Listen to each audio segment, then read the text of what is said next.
So Ian is the author and editor of the journal Climate and Capitalism. He's a frequent contributor to Monthly Review and a founding executive member of the Global Eco-Socialist Network. And I'll hand it over to Ian.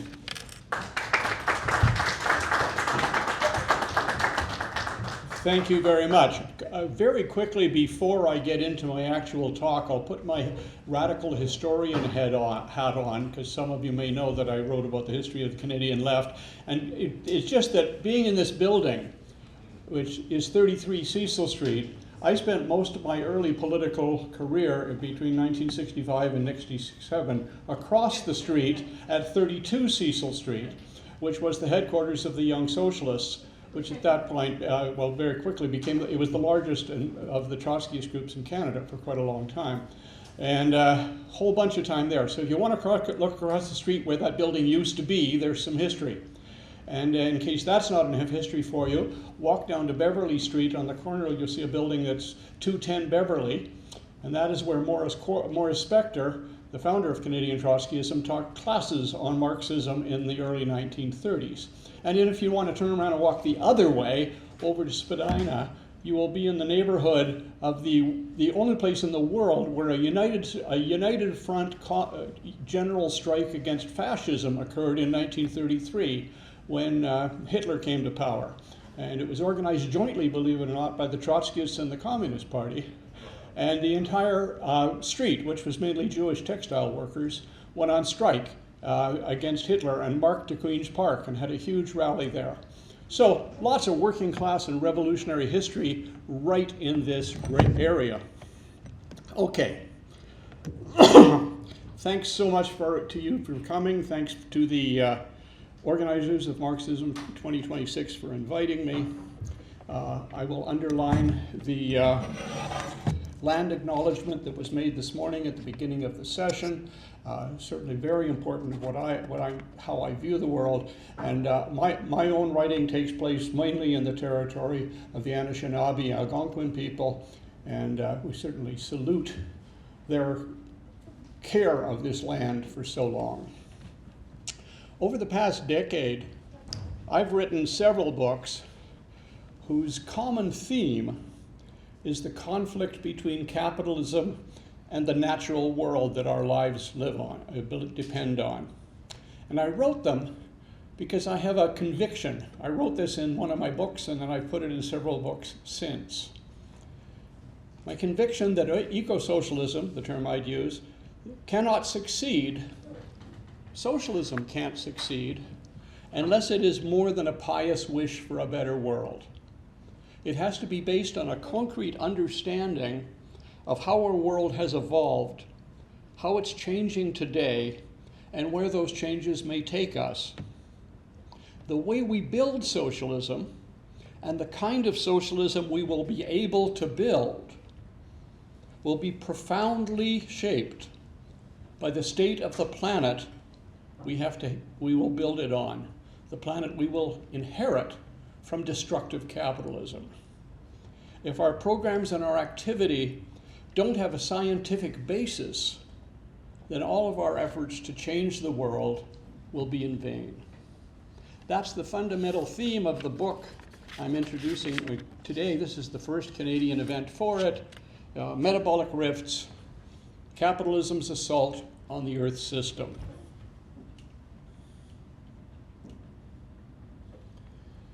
It's hard to believe right now, but until about 25 years ago, it was widely accepted by Marxists and non-Marxists alike that Karl Marx had very little useful to say about nature, the natural world.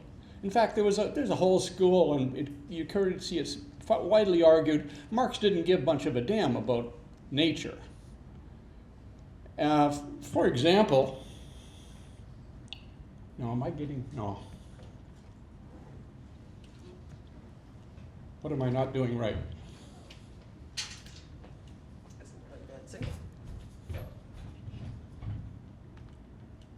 Oh, I just wanted. I'm just gonna stop it for a second. We need some AI. We've got this problem right now with human intelligence. Okay, Mine. there we go. I think that should be working now. Okay. In 1993, for example, the editor of New Left Review, who was a very serious person, said that problems of the interaction of the human species with the terrestrial environment were essentially absent from classical Marxism. And you wouldn't have found many Marxists who disagreed with him. Well, that all changed at the turn of the century with two very different but very important works by Paul Burkett, a book called Marx and Nature, and by John Bellamy Foster, a book called Marx's Ecology.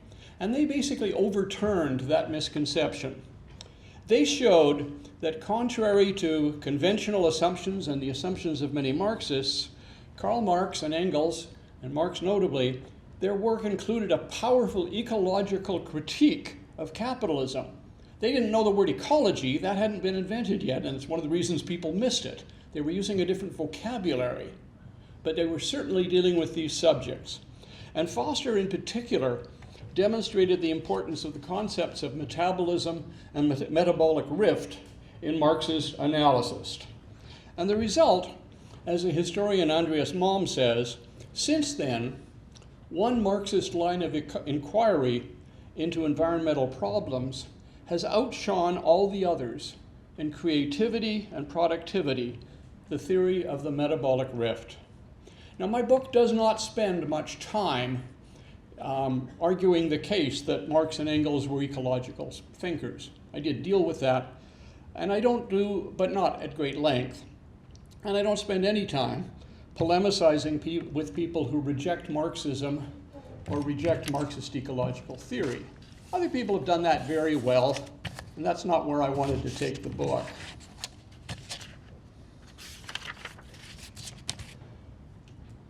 My objective, rather, was to deal with what modern science tells us about what Karl Marx called the universal metabolism of nature, and to show how rifts and disruptions of that metabolism are causing our global environmental crises today.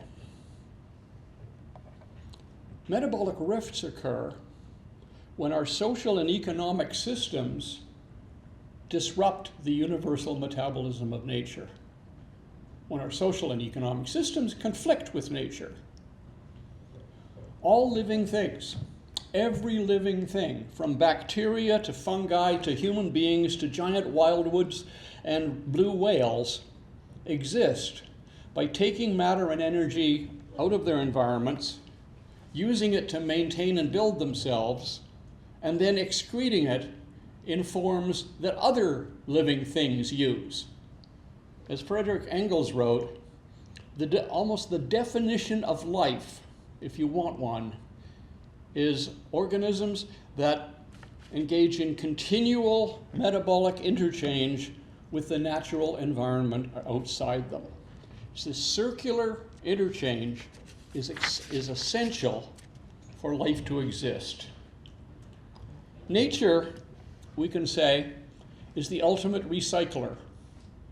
All of life's essential inputs are reused and reused and reused. You know, there's a thing that's sometimes said, every time you take a breath, you are taking in molecules of air that Julius Caesar breathed, and that people 100,000 years before Caesar breathed. Nature circulates things all the time. If it weren't, if nature didn't work that way, we would long ago have used up all of Earth's oxygen, all of the nitrogen, all the water, all the carbon would all be gone if we just used it and it then went away. But life consists of, and the systems that maintain life depend on metabolic cycles in which essential materials of life are constantly reused and recycled. Capitalism, by contrast, is linear. A capitalist goal is to sell products quickly and be done with them, to move them on, and anything that can't be consumed is discarded. the Marxist economist Istvan Mujaros, only slightly tongue-in-cheek, once said, "The measure of the advancement of advanced capitalism is the efficacy with which waste can be generated and dissipated on a monumental scale. Capitalism's advance is measured by the garbage it produces." Now, many environmentalists identify the underlying problem simply as growth per se. Uncontrolled growth clearly is an issue, but that only raises another question. Why does it continue? Why, in the face of massive evidence that expanded production and resource extraction is killing us, do governments and corporations keep shoveling coal into the runaway growth train? Well, in most environmental writing that you read, it's gotten a little better lately, but in most of it still, you got one of two explanations. Either it's human nature or it's a mistake. The human nature version says that humans were and always will be greedy people. Well, people anyway, but greedy. And economic growth is just capitalism's way of meeting human desires. We always want more. Now, this view, of course, leads to the view that the only way you could stop or slow the pillaging of Mother Nature would be to slow or reverse population growth. You know, if there's more people makes more stuff, then fewer people would make less stuff.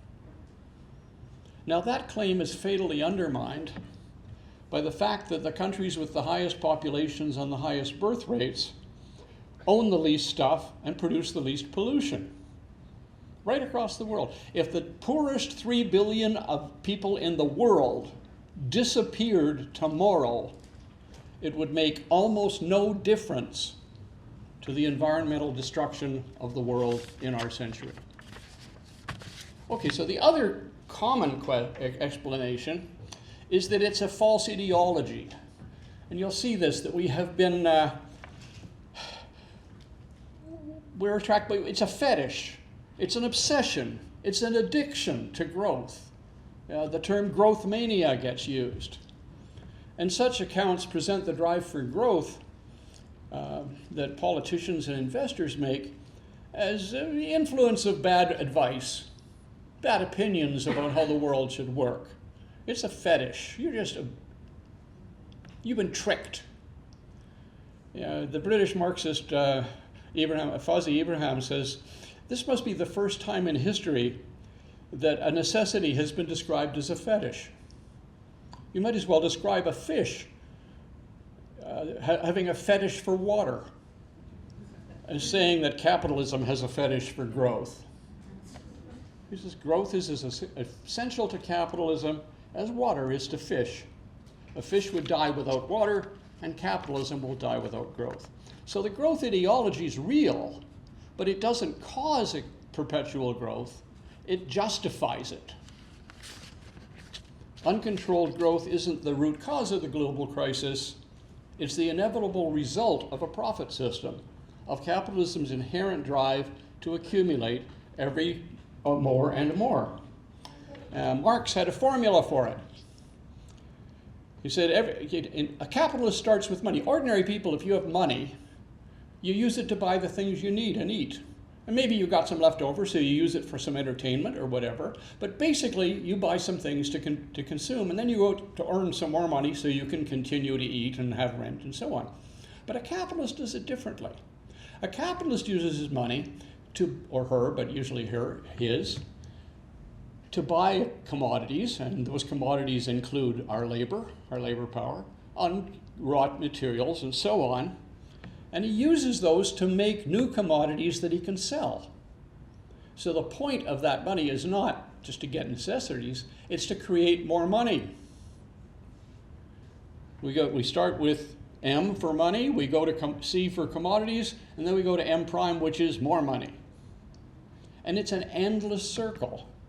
It only makes sense if the second M is bigger than the first one.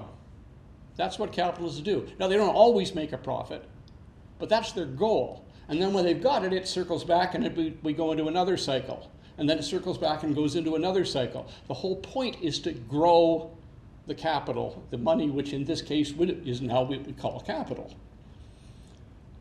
And capital accumulates. As Marx said, accumulate is capitalism's supreme commandment.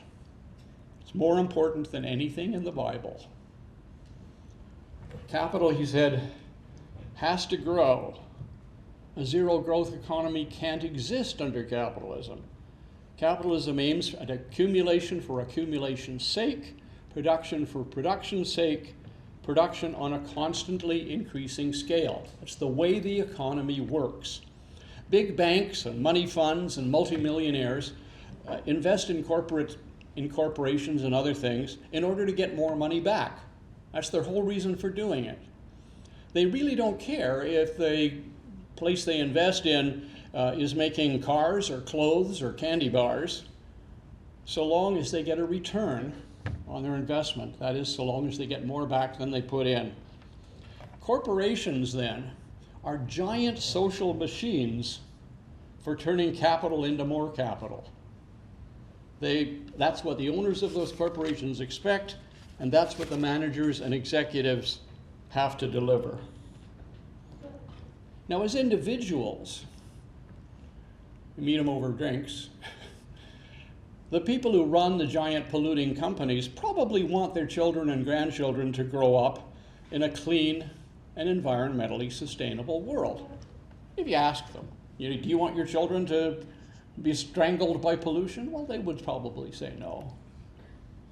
But as major shareholders and executives and top managers, they have to act, as Marx put it, as personifications of capital.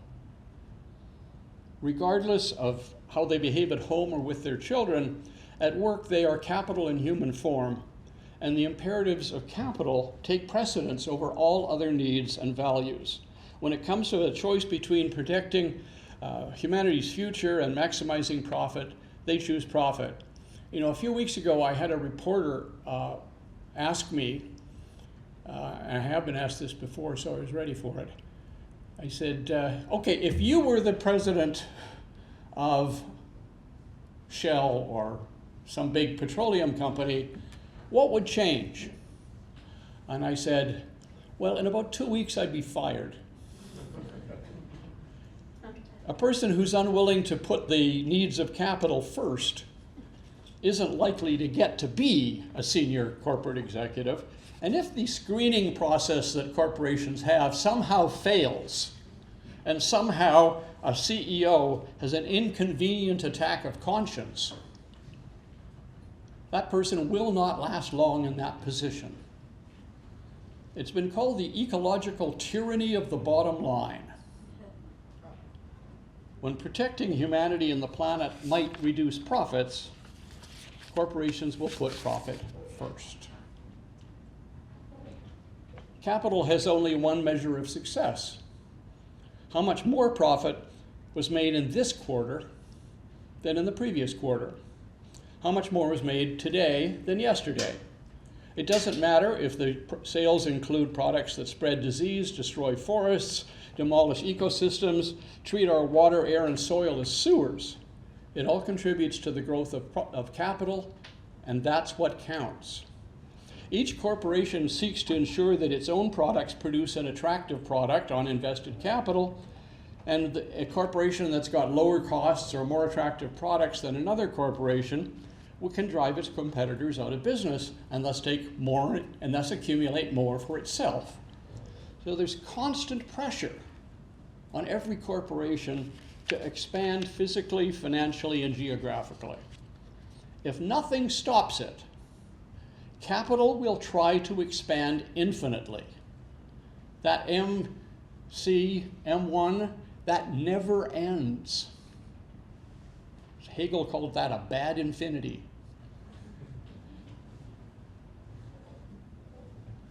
Capital tries to expand infinitely, but the earth isn't infinite. The atmosphere and the oceans and the forests are finite, limited resources. Capitalism is now pressing against those limits.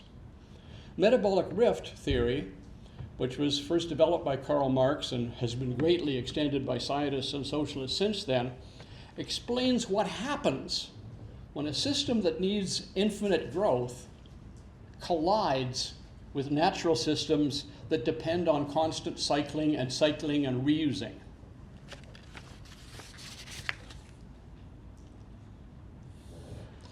The anti-ecological results of that conflict were first recognized in the 19th century when the productivity of English agriculture was in decline. Farmers were getting less out of their land than their previous generations had. And in the mid-1800s, senior people interested in English agriculture hired a man named Justus von Liebig, who in that time was probably the greatest of all organic chemists in the world. He had this enormous reputation. He was from Germany, as his name would suggest. He had published hundreds of papers on the subject of how plants work and how soil works and so on. And what he showed when he studied English agriculture, why was it in decline? He said, well, in its natural state, soil provides all the essential nutrients for plants to grow. And the nutrients then go back into the soil when the plants die or when the animals that ate the plant poop or die themselves. So there's a circle. There's a constant cycling that happens there. But when the crops are produced, that will happen if the food is consumed locally, as it was for hundreds or certainly thousands of years. But when the food is produced for markets to be shipped off to distant cities, as was happening in the 1800s, and you suddenly had London had 1 million people in it. No, you weren't growing any food in London. It was all coming from outside. Well, the result is that food waste and human excrement that previously went into the soil was now going into the Thames, in the case of London. It was being dumped. Liebig called this a robbery system because nutrients were stolen from the soil and never returned. And Marx studied Liebig's work really carefully. There's actually a note in one of his letters to Engels where he says he's been reading the German agricultural chemists and has learned more from them than all the economists put together. And Marx seized on this concept of metabolism that he was getting from Liebig. And the idea was brand new. There wasn't even an English word for it yet.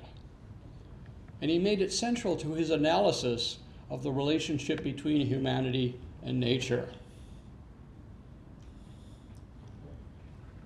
He described this process in English agriculture that Liebig had written about, and he said it caused an irreparable rift in the interdependent process of social metabolism, a metabolism prescribed by the natural laws of life. That is, because of the nature of the society that now existed, it was in conflict with the recycling that we know is essential to nature and to all living things. Marx's analysis of 19th century British agriculture provides the theoretical starting point for what is now known as metabolic rift theory. And it's used by Marxist ecologists now to analyze and understand modern environmental crises. The concept expresses society's simultaneous dependence on nature and separation from nature. Capitalism is like an autoimmune disease. It attacks the body it dwells in. It attacks the body it depends on to exist. And so capitalism is both part of the natural world and at war with it. It simultaneously depends on and undermines Earth's life support systems. Now, here's an example that certainly is being effective for us. Through natural processes, including the breath of plants and animals, the Earth as a system emits and absorbs about 350 billion tons of carbon dioxide every year. It's been doing that for a very long time. Animals breathe in oxygen and breathe out carbon dioxide. Plants breathe in carbon dioxide and breathe out oxygen. And that has produced a fairly balanced system. And this is 2,000 years of carbon dioxide mapped out there.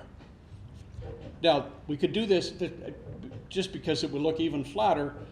You could do the same thing back about 3 million years, as far as we can tell, where the emission and absorption of carbon dioxide have been pretty much balanced for a very long time. And since it also turns out that the amount of carbon dioxide in the atmosphere ultimately determines the temperature of the planet, because that line has been flat, the average temperature of the Earth has only varied a little bit over thousands and thousands of years. In fact, if you just look at the last 12,000 years, which is since the last ice age, the average temperature of the Earth since the last ice age has only varied up and down by 0.5 degree. Now, obviously, there were places and times when it was hotter and places where time was colder, but we're talking about the average of all that over time. The temperature's been spectacularly stable. Capitalism depends on burning fossil fuels and extracting energy from natural materials that were buried long before there were any humans on this earth, and discarding the waste products. And the main waste product, or one of the main ones, is carbon dioxide. And there's what happened to the graph starting about the middle of the 1800s and really taking off after 1945. Burning fossil fuels produces carbon dioxide faster than nature can absorb and recycle them. So it's building up in the atmosphere and the oceans, causing global warming, reducing the nutrient levels in foods, and many other things. This is a massive rift in the carbon cycle. The constant recycling that has been going on as long as there's been life on the planet. And it's caused by capitalism's inability to produce without producing pollution. Now, as I've tried to show in my book, Metabolic Rift provides an essential framework for understanding this. Now, when Marx and Engels wrote about it, they wrote about metabolism and metabolic rift in the middle of the 1800s. They were on the cutting edge of the science of their day, literally on the cutting edge. They were dealing with the most advanced science of their time. Their insights were truly remarkable, but they couldn't possibly have known how broad and deep and high and complex the universal metabolism of nature is. Scientists in their time were just beginning to study these metabolic processes and that make life possible at every level, and from cells to the entire planet. And even today, vast parts of those processes we're still learning about them. Marx and Engels grasped the essence of the matter. They learned the concept of metabolism from one of their comrades, Robert Daniels, who was in the Communist League, who fought in the 1848 revolutions and died in prison for his work. But he'd written a book that dealt with metabolism, and they learned it from him. And then they studied Liebig, and they studied others. Their insights provide the framework for understanding what's going on today.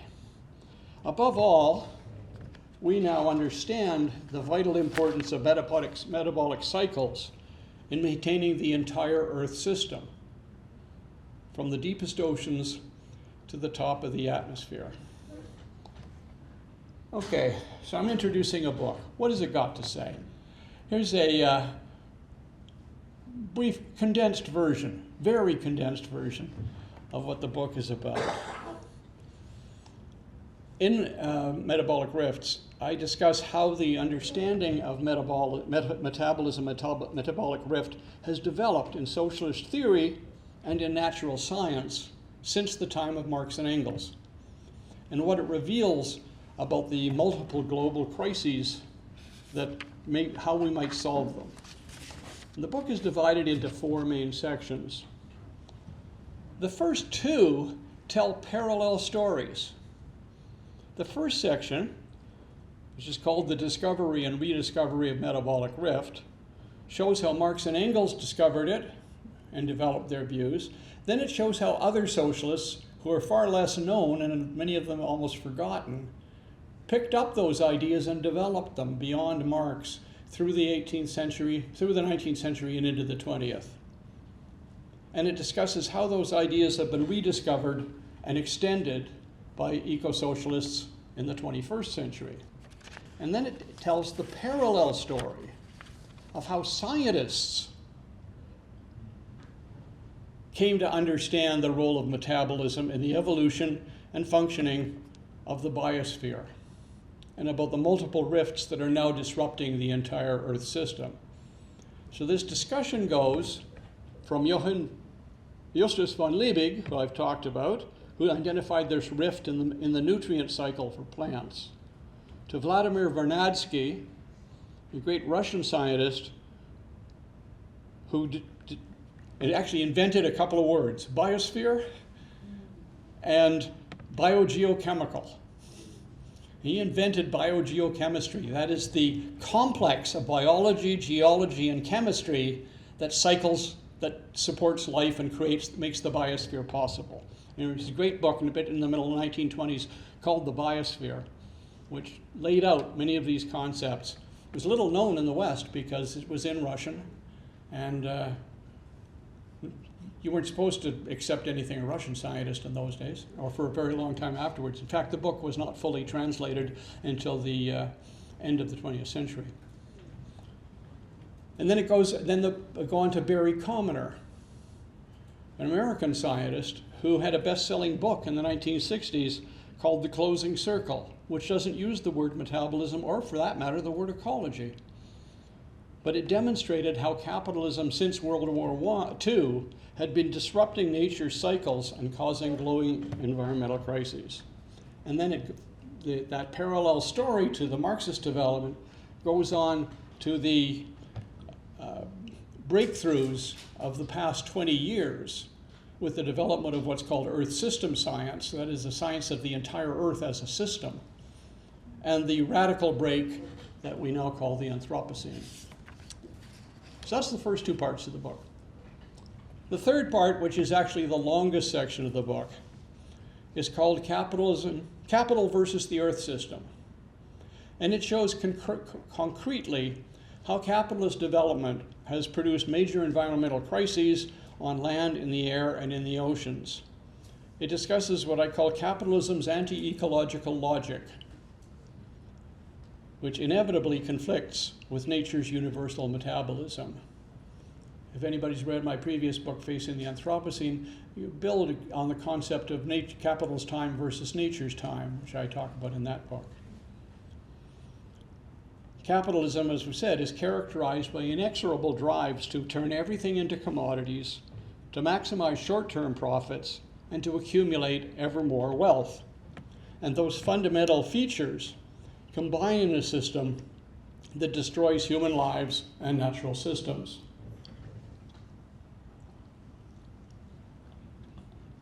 I focus in particular on how capitalism has simultaneously and dangerously disrupted the global carbon and nitrogen cycles. The carbon cycle we tend to hear a fair bit about because of global warming. Nitrogen cycle doesn't tend to get much publicity, but it's in many ways even more dangerous, this disruption of the nitrogen cycle, where artificial methods of producing nitrogen fertilizer are now producing more nitrogen than all natural systems put together. And that stuff is not that hot to have, or good to have around. We need it. Our bodies need it, but that much of it is very dangerous, and we'll go into that. And then the final chapter in that section deals with the impact of metabolic rifts on the oceans, which are home to over 3/4 of animal life, and which is absorbing enormous amounts of this extra carbon dioxide and nitrogen and other pollutants. Okay, I just forgetting to change the slides. There you go. That's a quick review for you. The final section is called A Fight for Survival. And it considers, first of all, the possibility, and unfortunately it's a strong possibility, that we may face catastrophic climate change even if we stop carbon dioxide emissions, even if we stop them, let alone if we only slow them down, because of the amount of damage that's already been done. And there are certain aspects to that that are very important, but one of the most obvious ones is even if we tomorrow stopped all carbon dioxide emissions, the ice will continue to melt. We've already raised the temperature of the Earth that the glaciers and the ice caps are melting. Now, they'll take a couple of centuries to complete because they're so big, but that means that all of the coastline world is going to be drowned. And if socialism, when socialism succeeds, one of the things we're going to have to deal with, because we can't stop it. We have no idea how to stop it, and there really isn't a way. We're going to have to deal with the fact that hundreds of millions of people live less than a meter above sea level. What will happen with all those people? What will we do with all the cities that are, New York City? We saw New Orleans, which is below sea level to start with. Shanghai, you go around the world, huge populations of cities are going to drown. That's going to happen. That's one of the things, that's a change in the nature of the earth that we will have, that our movements, that socialists will have to deal with. So that's part of the final section. And the other half of it makes the argument that unless we make sweeping and radical changes, what I refer to as an eco-socialist revolution, we face irreversible environmental degradation so severe that the next great extinction, we always hear about the sixth extinction, and scientists argue about whether it's actually started yet or not. But if we don't do what we have to do, the next great extinction could include an end to human life. A whole lot of bacteria will survive. But I tend to be a little species chauvinistic. Now, I've heard a lot several times in the conference about anniversaries we're dealing with this year. The 250th anniversary of the United States, and several others have been mentioned. Well, another one is that we are now at the 110th, this year is the 110th anniversary of the Easter Rebellion, one of the great uprisings against British imperialism in Ireland. And because of that, it's the 110th anniversary of the murder of the great Irish socialist James Connolly. He was brutally murdered by the English army because he dared to fight for Ireland's freedom. Well, in 1904, he wrote a poem that is still relevant today. I included it at the start of my book, and I'd like to quote it now. The poem was called Be Moderate. He said, "Some men, faint-hearted, ever seek our program to retouch, and will insist whene'er they speak, that we demand too much. 'Tis passing strange, yet I declare, such statements give me mirth, for our demands most moderate are. We only want the earth." Now, Connolly wrote that poem long before any of us were born, but his words resonate far beyond their original context.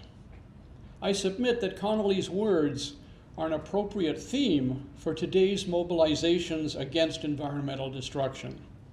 We only want the earth. We want to wrest our planet from the hands of the vandals who are destroying it. As Karl Marx put it, freedom is only possible if humanity governs the metabolism with nature in a rational way. And that is not possible so long as the capitalist system continues. We only want the earth. Nothing less will do. Thank you.